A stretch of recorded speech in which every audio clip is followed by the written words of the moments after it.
नमस्कार दोस्तों, मेरा नाम अखिलेश कुमार श्रीवास्तव है। मैं एबीएस इंजीनियरिंग कॉलेज गाजियाबाद में असिस्टेंट प्रोफेसर के पद पे कार्यरत हूँ। आज के लेक्चर में हम लोग स्पार्स मैट्रिसेस के बारे में पढ़ेंगे।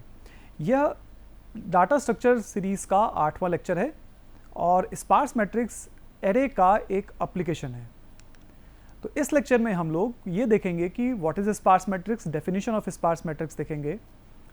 हम एग्जाम्पल्स देखेंगे वो उन मैट्रिसेस का जिनको हम स्पार्स मैट्रिक्स कह सकते हैं। स्पार्स मैट्रिक्स का कैटेगराइजेशन देखेंगे, क्योंकि कुछ ऐसी मैट्रिसेस होती हैं जिसमें कुछ पैटर्न होता है और कुछ ऐसी मैट्रिसेस होती हैं, कुछ ऐसी स्पार्स मैट्रिसेस हैं जिनमें कोई भी पैटर्न अपीयर नहीं होता है। और फाइनली हम लोग देखेंगे कि कौन कौन से ऑपरेशंस परफॉर्म किए जा सकते हैं स्पार्स मैट्रिसेस पे। स्पार्स मैट्रिक्स एक ऐसी मैट्रिक्स है जिसमें बहुत सारी ज़ीरो एंट्रीज होती हैं, या फिर आप ये भी कह सकते हैं कि एक ऐसी मैट्रिक्स जिसमें बहुत कम नॉन ज़ीरो एंट्रीज होती हों उनको आप स्पार्स मैट्रिक्स कह सकते हैं। एग्जाम्पल के लिए एक मैट्रिक्स गिवन है और इस मैट्रिक्स में जो भी रेड कलर एंट्रीज हैं, फॉर एग्जाम्पल 5, 6, 2, 1, 9, 8, 2, 5, 2, 7 और 9, ये नॉन ज़ीरो एंट्रीज हैं और बाकी की ज़ीरो एंट्रीज हैं। तो आप देख सकते हैं कि इस एरे में बहुत सारी ज़ीरो एंट्रीज हैं और बहुत कम नॉन ज़ीरो एंट्रीज हैं। कुछ ऐसी मैट्रिसेस हैं जिसमें कुछ ऐसी स्पार्स मैट्रिसेस हैं जिनमें कुछ पैटर्न होता है। फॉर एग्जांपल एक आइडेंटिटी मैट्रिक्स है। आइडेंटिटी मैट्रिक्स क्या होती है? जिसमें कि डायगोनल एलिमेंट्स 1 होते हैं। चाहे तो इस फ्रंट डायगोनल में एलिमेंट्स 1 होंगे या फिर बैक डायगोनल में एलिमेंट्स 1 होंगे। सो यहाँ पे हर डायगोनल एलिमेंट 1 है, इसलिए हम कह सकते हैं कि ये आइडेंटिटी मैट्रिक्स है। एक आइडेंटिटी मैट्रिक्स जिसका साइज n क्रॉस n हो, मतलब कि जिसमें n स्क्वायर एलिमेंट्स हैं, उसमें केवल n एलिमेंट्स ही ऐसे हैं जो कि नॉन ज़ीरो हैं, बाकी सारे एलिमेंट्स ज़ीरो एलिमेंट्स हैं। इसका मतलब कि n square minus n elements इस मैट्रिक्स में ज़ीरो हैं। इसी तरह से एग्जाम्पल है डायगोनल मैट्रिक्स का। डायगोनल मैट्रिक्स आइडेंटिटी मैट्रिक्स की ही तरह है, केवल इसमें डिफरेंस ये है कि आइडेंटिटी मैट्रिक्स में हर डायगोनल एलिमेंट 1 होता है, डायगोनल मैट्रिक्स में हर एलिमेंट 1 नहीं होगा, वो 1 के अलावा कोई भी वैल्यू हो सकता है। सो फॉर एग्जाम्पल इसमें हर डायगोनल एलिमेंट एक नॉन ज़ीरो वैल्यू है। ये बिल्कुल ही सिमिलर है आइडेंटिटी मैट्रिक्स की तरह से। अगर मेरे पास n क्रॉस n का एक डायगोनल मैट्रिक्स है तो इसमें total n elements non zero होंगे और n square minus n element zero होंगे। एक और मैट्रिक्स जिसको हम कहेंगे कि ये स्पार्स मैट्रिक्स है, ये है ट्रायंगुलर स्पार्स मैट्रिक्स। तो अगर आप इस मैट्रिक्स को ध्यान से देखें तो इसमें एक ट्रायंगल के शेप में एलिमेंट्स नॉन ज़ीरो हैं और इसके ऊपर के सारे जो एलिमेंट्स हैं वो ज़ीरोज़ हैं। सो ये जो मैंने टिक किया, ये सारे एलिमेंट्स ज़ीरो हैं, तो इसको हम कह रहे हैं कि this is lower triangular sparse matrix. अगर हम ये फाइंड करना चाहें कि इस लोअर ट्रायंगुलर स्पार्स मैट्रिक्स में कितने एलिमेंट्स ज़ीरो हैं और कितने एलिमेंट्स नॉन ज़ीरो हैं, तो आप देखें कि इसमें फर्स्ट रो में एक एलिमेंट है, सेकेंड रो में 2 एलिमेंट्स हैं, थर्ड रो में 3 एलिमेंट्स हैं, फोर्थ रो में 4 element and so on so fourth. जो लास्ट रो होगा उसमें n एलिमेंट्स होंगे, अगर ये n क्रॉस n की स्पार्स मैट्रिक्स है। तो अगर आप ये फाइंड करना चाहें कि इसमें कितने एलिमेंट्स टोटल नॉन ज़ीरो हुए, सो आप लिख सकते हैं 1 + 2 + 3 and so on so fourth n। अगर आप इसको सम करेंगे तो this is actually arithmetic progression with a common difference 1, या फिर आप इसको ये भी कह सकते हैं कि this is summation n। The value of summation n is n × n-1/2. So these are the elements which are non-zero. So in case you want to find out how many elements are zero, for that we will have to subtract this quantity from n square, क्योंकि ये n cross n की sparse matrix है, total number of elements इसमें n cross n होंगे, मतलब n square होंगे। सो अगर आपको ये फाइंड करना है कि इसमें ज़ीरो एलिमेंट्स कितने हैं, तो आप n स्क्वायर में से नॉन ज़ीरो की संख्या को घटा दीजिए। So total number of non zero elements are n × n-1/2 और total number of zero entries are n square minus n × n-1/2। एक और मैट्रिक्स है जिसमें एक पैटर्न अपीयर होता है, इसको हम ट्राई डायगोनल स्पार्स मैट्रिक्स कह सकते हैं। So tridiagonal sparse matrix में क्या है कि इसमें डायगोनल एंट्रीज नॉन जीरो हैं। इस मेन डायगोनल के ऊपर आप एक और डायगोनल मान लें तो इसमें भी एंट्रीज नॉन जीरो हैं, और इसके नीचे भी अगर आप एक डायगोनल मान लें तो इसमें भी जो एंट्रीज हैं वो नॉन जीरो हैं।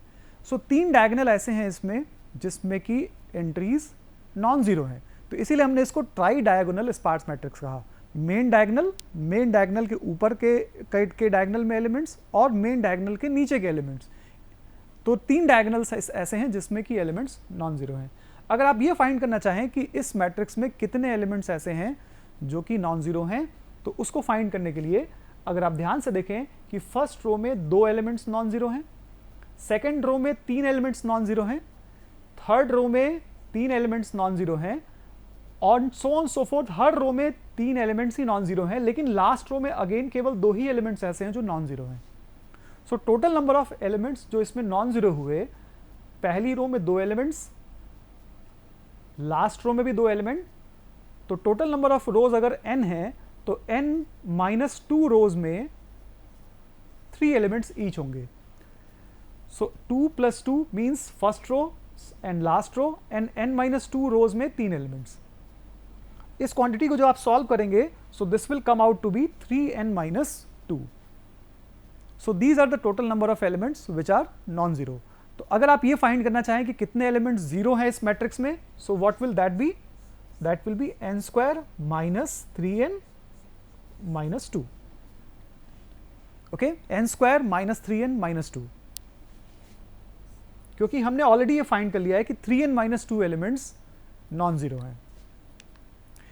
फिर अभी हमने देखा कि उन मैट्रिसेस के बारे में जिनमें कुछ पैटर्न अपीयर होता है। फॉर एग्जाम्पल, एक बार हम दोबारा से देखें, आइडेंटिटी मैट्रिक्स जिसमें कि डायगोनल एलिमेंट 1 है, डायगोनल मैट्रिक्स जिसमें डायगोनल एलिमेंट्स 1 नहीं है लेकिन नॉन जीरो है, ट्रायंगुलर स्पार्स मैट्रिक्स जिसमें लोअर ट्रायंगल में सारे एलिमेंट्स नॉन जीरो हैं। एक ऐसी भी मैट्रिक्स हो सकती है जिसमें कि अपर ट्रायंगल वाले पार्ट में नॉन जीरो एंट्रीज हो और लोअर ट्रायंगल वाले पार्ट में जीरो एंट्रीज हो। तो ये दोनों जो है वो ट्रायंगुलर स्पार्स मैट्रिक्स है, चाहे वो लोअर ट्रायंगुलर स्पार्स मैट्रिक्स हो या फिर अपर ट्रायंगुलर स्पार्स मैट्रिक्स हो। एक और matrix tridiagonal sparse matrix जिसमें कि 3 डायगोनल्स में main diagonal and above that diagonal and a diagonal below that also. So in तीनों में नंबर जो एंट्रीज है वो नॉन जीरो है। फिर कुछ ऐसी मैट्रिसेस हैं जिसमें जो नॉन जीरो एंट्रीज हैं वो फिक्स एरिया में नहीं है। इससे पहले हमने जितने भी एग्जांपल्स देखे उसमें non zero entries fix area में होते थे, लेकिन कुछ ऐसी मैट्रिसेस भी हैं जिसमें कि non zero entries fix area में नहीं होंगी। सो एक एग्जांपल इसका है adjacency matrix of a graph.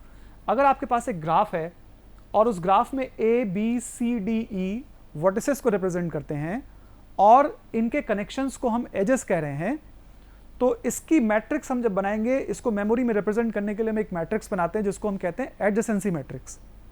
Adjacency matrix में किसी भी कनेक्शन को 1 से शो किया जाता है और नॉन कनेक्शन को 0 से शो किया जाता है। फॉर एग्जाम्पल, अगर ए बी से कनेक्टेड है, सो ए और बी के बीच की जो एंट्री है उसको हम 1 से दिखाएंगे। सिमिलरली, अगर ए सी से कनेक्टेड है तो ए सी एंट्री को हमने 1 से दिखाया। अगर ए डी से कनेक्टेड है तो इस एंट्री को हमने 1 से दिखाया, ए रो और डी कॉलम की एंट्री को। लेकिन ए ई से डायरेक्टली कनेक्टेड नहीं है, सो केवल डायरेक्ट कनेक्शंस को हम यहाँ पे शो कर रहे हैं, तो इसलिए ए ई एंट्री 0 होगी। ओके, एक और एग्जांपल देखते हैं। अगर बी को हम देखें तो बी ए से कनेक्टेड है, इसलिए बी ए एंट्री को 1 दिखाया। देन बी ई से कनेक्टेड है, इसलिए बी ई एंट्री 1 है। बी डी से भी कनेक्टेड है, इसलिए बी डी एंट्री 1 है। लेकिन बी सी से डायरेक्टली कनेक्टेड नहीं है, इसलिए ये 0 है। बी सी से भी कनेक्टेड नहीं है, इसलिए एंट्री बी बी से भी कनेक्टेड नहीं है, इसलिए ये एंट्री 0, और बी सी से भी कनेक्टेड नहीं है, इसलिए एंट्री 0। एक और एग्जांपल देखते हैं एडजेसेंसी मैट्रिक्स का। ये एक मैट्रिक्स है जो कि बिल्कुल ही ये एक ग्राफ है जो कि बिल्कुल ही सेम दिखता है, जो कि लेफ्ट हैंड साइड पे ग्राफ है, लेकिन इसमें एक सेल्फ लूप है, डी से डी एक सेल्फ लूप है। तो बाकी एंट्रीज इसमें सेम होंगी, बट डी से डी एंट्री को यहाँ पे 2 दिखाया गया है। सो किसी भी सेल्फ लूप के लिए जो एंट्री दिखाया जाता है वो 2 दिखाया जाता है। सो ये एक ऐसी मैट्रिक्स है जिसमें आप श्योर नहीं है कि किस एरिया में नॉन जीरो एंट्रीज होंगी, कुछ किसी भी एरिया में नॉन जीरो एंट्री हो सकती है। सो दिस इज अ मैट्रिक्स जिसमें बहुत सारी एंट्रीज जीरो हैं। इस एडजेसेंसी मैट्रिक्स में बहुत सारी एंट्रीज जीरो होंगी। अगर मेरे पास बड़ा ग्राफ है, अगर हम एक्चुअल ग्राफ के बारे में सोचें, एक कंट्री के सिटीज़ के ग्राफ के बारे में सोचें, तो एक सिटी डायरेक्टली कनेक्टेड 3, 4, 5, 6 सिटीज़ से हो सकता है। लेकिन अगर हमारे पास 1000 सिटीज़ हैं पूरे इंडिया में, तो हर सिटी दूसरे सिटी से कनेक्टेड नहीं होगा। तो अगर हम उन सिटीज़ के अकॉर्डिंग एडजेसेंसी मैट्रिक्स बनाएं, तो एडजेसेंसी मैट्रिक्स का जो साइज़ होगा वो 1000 इंटू 1000 होगा, एज्यूमिंग दैट कि हमारे पास 1000 सिटीज़ हैं। हो सकता है कि हर एक city on an average 4 station से कनेक्टेड हो। सो 1000 इंटू 4 मतलब कि 4000 एंट्रीज हमारी 1 होंगी, बाकी एंट्रीज हमारी 0 होंगी। So there will be huge number of entries which will be 0। So ये एक स्पार्स मैट्रिक्स है। हम कह सकते हैं कि एडजेसेंसी मैट्रिक्स एक स्पार्स मैट्रिक्स होती है। अगर हम किसी मैट्रिक्स को स्पेस देना चाहें मेमोरी में, अगर हम कोई प्रोग्राम बना रहे हैं और उस प्रोग्राम में हमें एक मैट्रिक्स को इम्प्लीमेंट करना है, अगर हमने मैट्रिक्स को 2D एरे की तरह से इम्प्लीमेंट किया, तो मुझे जो स्पेस चाहिए वो n इंटू एन स्पेस चाहिए। अगर मेरे पास एक स्क्वायर मैट्रिक्स है, इसका मतलब मुझे n स्क्वायर स्पेस चाहिए। जो स्पार्स मैट्रिसेस हैं वो स्पार्स मैट्रिसेस, उन स्पार्स मैट्रिसेस में बहुत सारी एंट्री 0 हैं। तो अगर हम ये अवॉइड करें 0 एंट्रीज को सेव करना मेमोरी में, तो हम कुछ स्पेस बचा सकते हैं। तो एक टेक्निक सजेस्टेड है कि आप स्पार्स मैट्रिक्स में नॉन जीरो एंट्रीज को 1D एरे में स्टोर कर दीजिए और 0 एंट्रीज को स्टोर ही मत कीजिए। तो उस केस में आप काफ़ी स्पेस बचा सकते हैं। तो आपने किया क्या कि आपके पास एक 2D एरे है जो कि n क्रॉस n साइज का है, इसका मतलब n स्क्वायर साइज का है। अब आप ये चाहते हैं कि उसको इस तरह से स्टोर किया जाए जिससे कि आप काफ़ी स्पेस सेव कर पाएँ। तो आपने ये सोचा कि इसमें हर एक एलिमेंट को मैट्रिक्स के ij एलिमेंट, अगर हम मान लें कि A मैट्रिक्स है और उस A मैट्रिक्स के ij एलिमेंट को हम रेफर कर रहे हैं, तो हमें इसको स्टोर करना है एक B मैट्रिक्स में, B एरे में, जो कि एक सिंगल डायमेंशन एरे है, उसके L लोकेशन पे। तो हमें ये फाइंड करना है कि ij एलिमेंट जो सिंगल डायमेंशन एरे है B, उसके किस लोकेशन में स्टोर करें जिससे कि हम काफ़ी स्पेस सेव कर पाएँ। सो स्पेस को सेव करने के लिए फॉर एग्जांपल मान लीजिए कि मेरे पास आइडेंटिटी मैट्रिक्स है और आइडेंटिटी मैट्रिक्स को हम एक सिंगल डायमेंशन एरे में स्टोर करना चाहते हैं ताकि 0 को स्टोर ना करना पड़े। तो इसके लिए आप क्या करिए, एक ए एरे ले लीजिए या एक एरे ले लीजिए जो कि single dimension array, let's say the name of this array is a, और ये जो स्पार्स मैट्रिक्स है इसको मान लीजिए एस है। तो इस स्पार्स मैट्रिक्स के डायगोनल एलिमेंट्स को ही केवल आपको स्टोर करना है। अगर आप ध्यान से देखें कि जो डायगोनल एलिमेंट्स हैं उसमें रो और कॉलम नंबर सेम होता है। जो डायगोनल एलिमेंट्स हैं उन सभी के लिए रो नंबर और कॉलम नंबर सेम है। फॉर एग्जांपल ये एलिमेंट जो है उसमें रो नंबर 1 है और कॉलम नंबर 1। सिमिलरली इस एंट्री के लिए row number 2 and column number 2, इस एंट्री के लिए row number 3 and column number 3 and so on so forth. तो हमें ये देखना है कि किस एलिमेंट को मुझे स्टोर करना है। अगर मुझे 1 एलिमेंट को स्टोर करना है तो मैं इसको 1 इंडेक्स पे स्टोर कर दूंगा। तो इसका मतलब है कि अगर मुझे ij एलिमेंट को स्टोर करना है तो मैं ij एलिमेंट को स्टोर करने के लिए या तो i या तो j पोजीशन कोई भी मान लीजिए वहां पे स्टोर कर दीजिएगा इस एलिमेंट को। इस तरह से स्टोर करने से हम काफ़ी स्पेस सेव कर सकते हैं। तो कितना स्पेस सेव करेंगे ये हमने पहले भी एग्जाम्पल में देखा कि अगर मेरे पास n क्रॉस n मैट्रिक्स है तो जो स्पेस हम सेव करेंगे इस तरह से वो होगा n स्क्वायर माइनस n, क्योंकि n एलिमेंट्स के लिए ही आपने स्पेस दिया सिंगल डायमेंशन एरे के फॉर्म में, आपने n स्क्वायर स्पेस नहीं दिया या मैट्रिक्स पूरी मैट्रिक्स के फॉर्म में आपने स्टोर नहीं किया, केवल आपने उन एलिमेंट्स को स्टोर किया जो कि डायगोनल एलिमेंट्स हैं और नॉन जीरो हैं। Similar will be the case with the diagonal matrix also. In the identity matrix the diagonal elements were 1, but in the case of the diagonal matrix the diagonal elements will be non-zero but not 1. It may be 1, I am not saying that it may not be 1. Yes, it is something different from 0. It may be a negative value also. So you can see that there is a matrix जिसमें कि diagonal elements non-zero है। और अगर n cross n matrix है तो किसी भी diagonal element को स्टोर करने के लिए मुझे एक सिंगल डायमेंशन एरे की जरूरत है। जैसे कि वन एलिमेंट, अगर हम एस स्पार्स मैट्रिक्स माने तो S11 is referring to a diagonal element, तो S11 को मुझे 1 इंडेक्स पे स्टोर करना है, तो S11 दैट इज 7, इसको मैंने 1 इंडेक्स पे स्टोर कर लिया इस 1 डायमेंशन एरे में। सिमिलरली S22 मेरे लिए 2 है और मैं इसको 2 इंडेक्स पे स्टोर कर रहा हूँ। सिमिलरली S33 मेरे लिए 5 है और इसको मैं 3rd इंडेक्स पे स्टोर कर रहा हूँ। तो रो नंबर और column number is telling us the location of the element in 2D अरे दैट इन दी 1D अरे। इसका मतलब हम मैप कर रहे हैं 2D अरे के हर एलिमेंट को सिंगल डायमेंशन अरे से।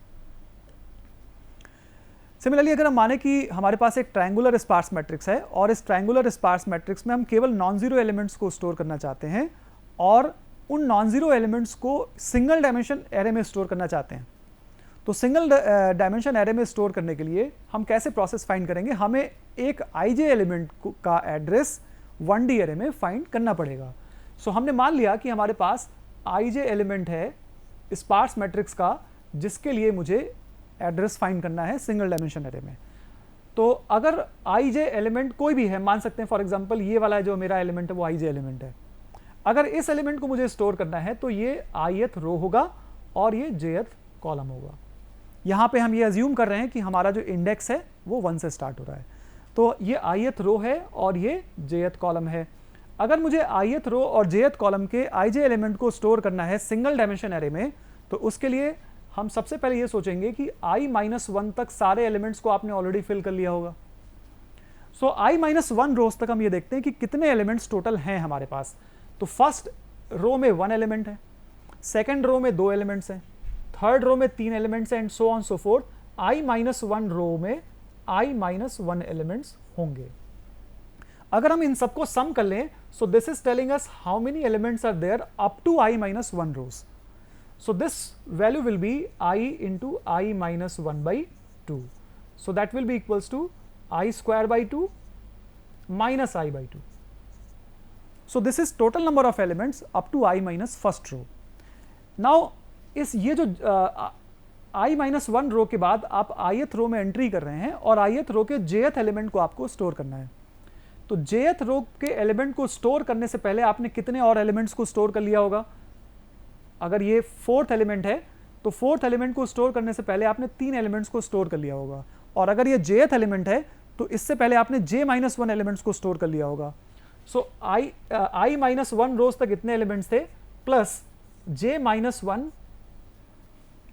अगर आपने इन दोनों को सम कर दिया तो आपने ये फाइंड कर लिया कि जो करंट एलिमेंट जिसको आपको स्टोर करना है उससे पहले टोटल नंबर ऑफ एलिमेंट्स कितने हैं, और ij एलिमेंट को स्टोर करने के लिए आप वो इंडेक्स यूज करेंगे जो इसके ठीक बाद का हो। सो +1 कर दीजिए। सो ये 1 और ये 1 कैंसिल होते हैं और आपके पास i square by 2 minus i by 2 plus j वो लोकेशन है जहां पे आपको स्पार्स मैट्रिक्स का ij एलिमेंट स्टोर करना है। सो हमारे लिए एक फार्मूला बन गया कि हमें अगर ij एलिमेंट ट्रायंगुलर मैट्रिक्स में या लोअर ट्रायंगुलर मैट्रिक्स में अगर ij एलिमेंट को स्टोर करना है 1D एरे में, तो मैं उसको इस लोकेशन पे स्टोर कर सकता हूं। ठीक है, तो इस तरह से हमने ये फाइंड किया कि 2D एरे के सभी एलिमेंट्स को स्टोर नहीं करना है, केवल उन्हीं एलिमेंट्स को स्टोर करना है जो कि नॉन जीरो हैं, ताकि हम जीरो के लिए अगर स्टोर नहीं करेंगे तो काफी स्पेस सेव कर पाएंगे। ट्राई डायगोनल स्पार्स मैट्रिक्स के लिए देखते हैं कि हम कैसे फाइंड करेंगे कि ij एलिमेंट को 1D एरे में कहां स्टोर करें, कहां पे मैप करें ij एलिमेंट को 1D एरे में। सो लेट्स से हमारे लिए स्पार्स मैट्रिक्स S है, इसके किसी पर्टिकुलर एलिमेंट ij को हमें स्टोर करना है। फॉर एग्जांपल मुझे इस एलिमेंट को मुझे स्टोर करना है सिंगल डायमेंशन एरे में। तो हम सबसे पहले ये फाइंड करेंगे कि अगर ये ith रो है तो इसके पहले वाले रोज तक टोटल नंबर ऑफ एलिमेंट्स कितने हैं। तो ट्राई डायगोनल स्पार्स मैट्रिक्स, जैसा कि हम पहले भी डिस्कस किया हमने कि इस ट्राई डायगोनल स्पार्स मैट्रिक्स में फर्स्ट रो में 2 एलिमेंट्स हैं, सेकंड रो में 3 एलिमेंट्स हैं and so on so forth. हर रो में 3 एलिमेंट्स हैं एक्सेप्ट द लास्ट रो। तो हम करंटली ith रो को रेफर कर रहे हैं, हम ये फाइंड करना चाह रहे हैं कि i-1 रोज तक टोटल नंबर ऑफ एलिमेंट्स कितने हैं। तो इसको फाइंड करने के लिए फर्स्ट रो में 2 एलिमेंट्स हैं, अगर हम i-1 रोज को रेफर कर रहे हैं तो I now remain with i-2 रोज और हर रो में 3 एलिमेंट्स हैं। तो अगर आप इस इस इक्वालिटी को सॉल्व करें या इस इक्वेशन को सॉल्व करें, सो you will find this is 3i minus 4.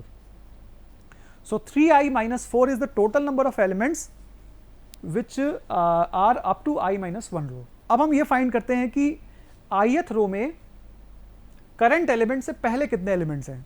तो ith रो में jth एलिमेंट को आपको स्टोर करना है, इससे पहले कितने एलिमेंट्स हैं. इसको फाइंड करने के लिए अगर हम ये देखें कि अगर हम डायगोनल एलिमेंट को रेफर कर रहे हैं तो डायगोनल एलिमेंट के लिए रो नंबर और कॉलम नंबर सेम होता है. अगर हम i और j का डिफरेंस करें या j और i का डिफरेंस करें, so this quantity will be 0. लेकिन यहां पे डायगोनल एलिमेंट से पहले एक एलिमेंट है तो इसमें हम +1 कर देते हैं. So j minus i plus 1 is telling you how many elements are there before the current element that we are referring to. तो j माइनस i प्लस 1 इसी में सम कर दीजिए. j माइनस i प्लस 1 ये वो एलिमेंट्स हैं जो current element से पहले हैं. अगर मुझे इस एलिमेंट को स्टोर करना है तो इसका मतलब है कि मैं नेक्स्ट एड्रेस पे स्टोर करूंगा या नेक्स्ट इंडेक्स पे स्टोर करूंगा. सो यहां पे +1 हम एक और कर देते हैं. सो अगर आप इस क्वांटिटी को सॉल्व करेंगे, so you will come to know that the address of ij element in 1D array will be 2i plus j minus 2. तो इस तरह से आपने ट्राई डायगोनल स्पार्स मैट्रिक्स के एलिमेंट्स को 1D array के फॉर्म में स्टोर कर लिया. आपने मैप कर लिया हर एलिमेंट को जो कि ij एलिमेंट है 1D array में. नाउ आपके पास कुछ ऐसी मैट्रिसेस हो सकती हैं जो कि अनस्ट्रक्चर्ड हो, मतलब कि जिसमें कोई पैटर्न ना हो. तो उनमें अगर आपको ऐसा करना है कि इन मैट्रिसेस को भी 1D array के फॉर्म में स्टोर करना है या इन मैट्रिसेस को भी इस तरह से स्टोर करना है कि आप जीरो को ना स्टोर करें और स्पेस सेव कर पाएं, तो उसके लिए दो मेथड्स हैं. पहला मेथड है वेक्टर रिप्रेजेंटेशन और दूसरा मेथड है link list representation. Vector representation में हम ट्रिपलेट के फॉर्म में इंफॉर्मेशन स्टोर करते हैं. वो ट्रिपलेट क्या है? रो नंबर, कॉलम नंबर और वैल्यू. इस एग्जांपल के लिए 5 एक नॉन जीरो एलिमेंट है. अगर मुझे 5 को स्टोर करना है सेपरेटली तो हम ये कहेंगे कि ये रो नंबर 1 कॉलम नंबर 1 का एंट्री है और जिसकी वैल्यू 5 है. तो हमने स्टोर किया रो नंबर 1 कॉलम नंबर 1 और value is 5. This is row number 1 and column number 1. Similarly row number 1 और कॉलम नंबर 4 की एंट्री 2 है. तो यहां हमने रेफर किया रो नंबर 1 कॉलम नंबर 4 की एंट्री 3. हमने इस तरह से स्टोर कर दिया. हम केवल नॉन जीरो एलिमेंट्स को ही स्टोर कर रहे हैं. सिमिलरली सेकेंड रो और फर्स्ट कॉलम की एंट्री को स्टोर करने के लिए हमने लिखा यहां पे row number 2 column number 1 and value is 6 and so on so forth. जितनी भी नॉन जीरो एंट्रीज हैं केवल हम उन्हीं को यहां पे स्टोर कर रहे हैं. अगर आप प्रोग्रामिंग के फॉर्म में सोचें कि आप कैसे इंप्लीमेंट कर पाएंगे, तो आप एक सी लैंग्वेज की प्रोग्रामिंग जो करते हैं वो यहां लिख सकते हैं स्ट्रक्ट स्पार्स.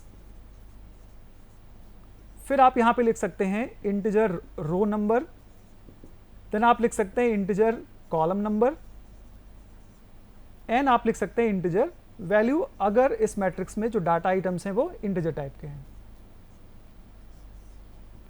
फिर इसके बाद इंप्लीमेंटेशन के लिए आपको एक एरे ऑफ स्ट्रक्चर क्रिएट करना पड़ेगा जिसमें नॉन जीरो एंट्रीज जो होंगी केवल आप उसको स्टोर कराना चाहते हैं. तो total number of non zero entries here are 1 2 3 4 5 6 7 8 9 और 10. सो आपने यहां लिखा struct sparse S10 and accordingly आप इसमें स्टोरेज स्टार्ट कर सकते हैं. So you can save lot of space by storing the 2D array matrix elements, non-zero elements in the form of the vector representation. Second representation जो है वो linked list representation है. Unstructured sparse matrix को हम linked list के form में भी represent कर सकते हैं. यहाँ पे हम मानेंगे कि हमारे पास जो linked list नोड्स हैं उनमें 4 फील्ड्स हैं. जो फर्स्ट फील्ड है वो बता रहा है रो नंबर, जो सेकेंड फील्ड है वो मुझे बता रहा है कॉलम नंबर और थर्ड फील्ड मुझे वैल्यू बता रहा है या डाटा आइटम बता रहा है. Fourth field is the address of the next node. Okay, ये जो अनस्ट्रक्चर्ड स्पार्स मैट्रिक्स मुझे गिवन है इसमें 5 फर्स्ट रो फर्स्ट कॉलम का एलिमेंट है और इसकी डाटा वैल्यू 5 है. So first row first column data value is 5 and then the next element is this 2. This 2 is first row fourth column element. So next node में जो data item है first row fourth column and data entries और the value is 2. Similarly जो next item मेरा होगा, next data item जो होगा वो होगा ये 6. सो 6 जो है वो सेकेंड रो और फर्स्ट कॉलम की एंट्री है. So second row first column and data item is 6. It is containing the address of the next node. और 6 के बाद जो डाटा आइटम आएगा वो 9 आएगा. 9 थर्ड रो और थर्ड कॉलम एंट्री का एलिमेंट है. So we are storing here as third row third column and data item is 9 and so on so forth. तो यहाँ पे हम जो स्टोरेज कर रहे हैं वो केवल नॉन जीरो एलिमेंट्स का कर रहे हैं और लिंक लिस्ट के फॉर्म में कर रहे हैं. हर नोड में 4 एंट्रीज हैं. पहली एंट्री रो नंबर बता रहा है, second entry column number, third entry data value and fourth is the address of the next node. So link list representation में भी लिंक लिस्ट के नोड्स हम यूज कर रहे हैं और केवल नॉन जीरो एंट्रीज के लिए ही स्टोरेज दे रहे हैं. तो अगर हम स्टोरेज केवल नॉन जीरो एंट्रीज के लिए दे रहे हैं तो हम काफी स्पेस सेव कर सकते हैं स्पार्स मैट्रिसेस के लिए. नाउ इन स्पार्स मैट्रिसेस पे आप बहुत सारे ऑपरेशंस परफॉर्म कर सकते हैं. उनमें से 2 ऑपरेशंस मैंने यहाँ पे लिस्ट आउट किए हैं. जो पहला ऑपरेशन है वो ट्रांसपोज है किसी स्पार्स मैट्रिक्स का. तो हम ट्रांसपोज कैसे फाइंड कर सकते हैं? मान लीजिए कि हमने अगर वेक्टर रिप्रेजेंटेशन किया है तो vector representation, let us come back to the vector representation. ये वेक्टर रिप्रेजेंटेशन है. इसमें अगर हमें ट्रांसपोज करना है तो हमें क्या करना होगा? हमें केवल रो नंबर और कॉलम नंबर को चेंज करना है. तो हम एक लूप लगाएंगे 10 वैल्यूज तक और यहां पे जो रो नंबर है और कॉलम नंबर को हम एक्सचेंज कर देंगे. डाटा आइटम तो सेम रहना है. तो यहां पे अगर हमने 1D एरे के फॉर्म में स्टोर कर दिया है, वेक्टर रिप्रेजेंटेशन के फॉर्म में स्टोर कर दिया अपने स्पार्स मैट्रिक्स को, तो ट्रांसपोज ऑपरेशन काफी इजी हो जाता है. नाउ दूसरा जो ऑपरेशन हमारा सजेस्टेड है वो है एडिशन ऑफ 2 स्पार्स मैट्रिसेस. तो लेट्स से हमें दो मैट्रिसेस को ऐड करना है. तो आप मैट्रिसेस को ऐड तभी कर पाते हैं जबकि आपके पास 2 मैट्रिसेस सेम साइज की हो. तो पहले आप वेरीफाई कर लीजिए कि आपकी जो 2 मैट्रिसेस गिवन है क्या उनकी साइज सेम है कि नहीं. देन उसके बाद मैट्रिक्स का एडिशन परफॉर्म करने के लिए जिन 2 मैट्रिसेस के रिप्रेजेंटेशंस को आपने कंसीडर किया है, अगर वो सिंगल डायमेंशन रिप्रेजेंटेशन है तो सेम रो और सेम कॉलम की एंट्रीज को ऐड कर दीजिए. और अगर सेम रो और सेम कॉलम की एंट्रीज को ऐड नहीं कर सेम रो और सेम कॉलम के दोनों एरे में मैट्रिसेस, दोनों एरे में एलिमेंट्स नहीं है, तो आप क्या कीजिए कि जो छोटा रो वाला एलिमेंट है उसको ऐड कर दीजिए. अगर पहले वाले एरे में छोटे रो का एलिमेंट है तो उसको ले लीजिए, नहीं तो दूसरे वाले से ले लीजिए, and so on so fourth. आप इसके लिए खुद से एल्गोरिथम डिजाइन कीजिएगा कि किस तरह से आप 2 स्पार्स मैट्रिसेस को ऐड कर सकते हैं. सो आज के लेक्चर में हम लोगों ने स्पार्स मैट्रिसेस के बारे में पढ़ा. स्पार्स मैट्रिसेस में ये देखा कि क्या है sparse matrix, how do we define the sparse matrices. Then we have seen there are some of the matrices which have the pattern, which have the predefined pattern in which the non-zero elements are there. Then उसके बाद हमने unstructured sparse matrices को देखा जिसमें कि कोई definite pattern नहीं है जहाँ पे non-zero elements है. और फाइनली हम लोगों ने देखा कि कौन कौन से ऑपरेशंस आप परफॉर्म कर सकते हैं स्पार्स मैट्रिसेस पे. तो आपके लिए असाइनमेंट टास्क होगा कि अगर आपने स्पार्स मैट्रिक्स को समझ लिया है तो आप ट्रांसपोज ऑफ स्पार्स मैट्रिक्स के लिए एल्गोरिथम लिखें और एडिशन ऑफ 2 स्पार्स मैट्रिसेस के लिए भी एल्गोरिथम लिखें. और जब भी आप इन एल्गोरिथम्स को लिख रहे हैं तो आप या तो ये माने कि आपके पास वेक्टर रिप्रेजेंटेशन के फॉर्म में स्पार्स मैट्रिक्स है या फिर लिंक लिस्ट रिप्रेजेंटेशन के फॉर्म में है. धन्यवाद.